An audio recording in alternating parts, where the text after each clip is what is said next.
Hello，大家好，今天是2022年2月23号，现在是美东时间下午。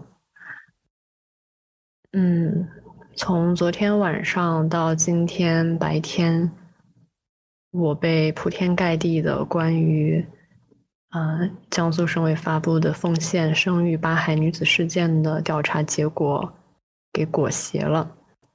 有很多想法没办法表达，所以我临时决定用这期节目，用一种非常另类的方式来记录一下我的心情。我在很久之前呢，在 New York Times 上读到过一篇文章，是一个叫做 Marilyn Robinson 的作者写的一篇社评。他是一个很优秀的作者，获得过普利策奖。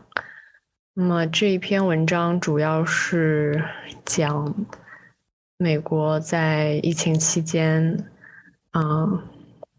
让很多的人非常的失望。然后他就是作为一个公民，抒发下自己的感受。这篇文章叫做 "Don't Give Up on America"。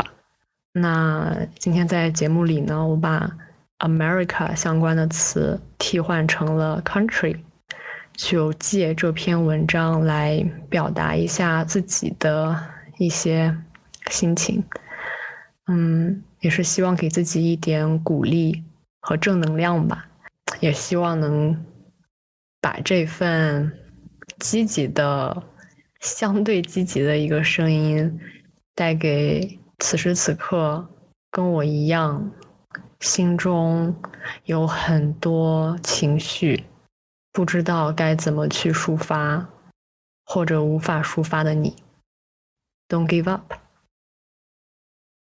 What does it mean to love your country? I have spent most of my life studying our country's history and literature because of a deep, if sometimes difficult affinity I would call love. Deeper, though, is a feeling like love of family, a hope that whoever, by whatever accident or choice, falls under the definition of family will thrive and will experience even a difficult life as a blessing, because his or her worth is a fact without conditions. A family would take practical steps to ease one another through hard times and to preserve the integrity of home as a special refuge. The honor of a family would consist in the very generous acknowledgement of claims on its loyalty and care.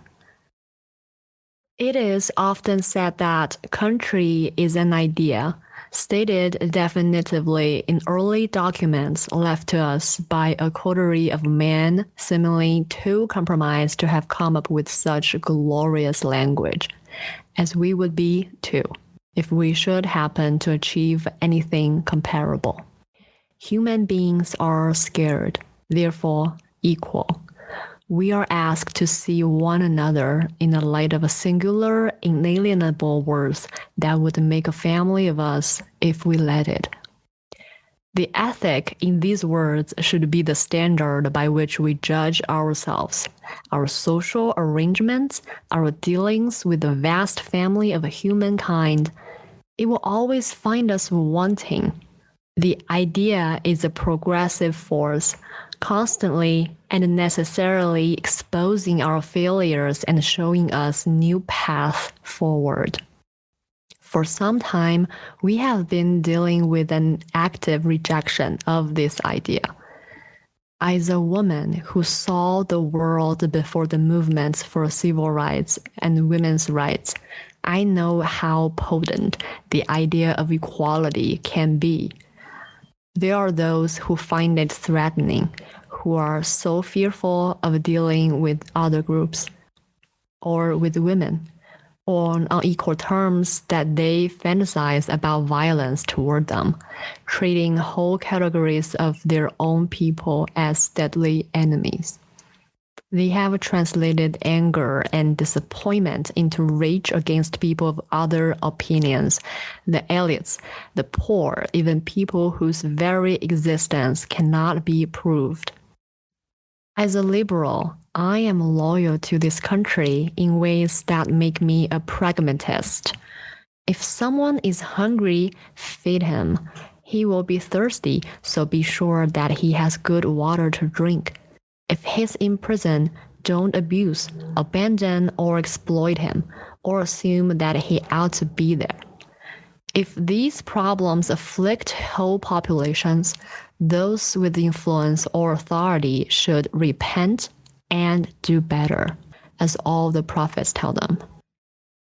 At present, we are told that this country is being made great, but specifics are hard to come by. This country was, from the outset, a tremendous leap of faith.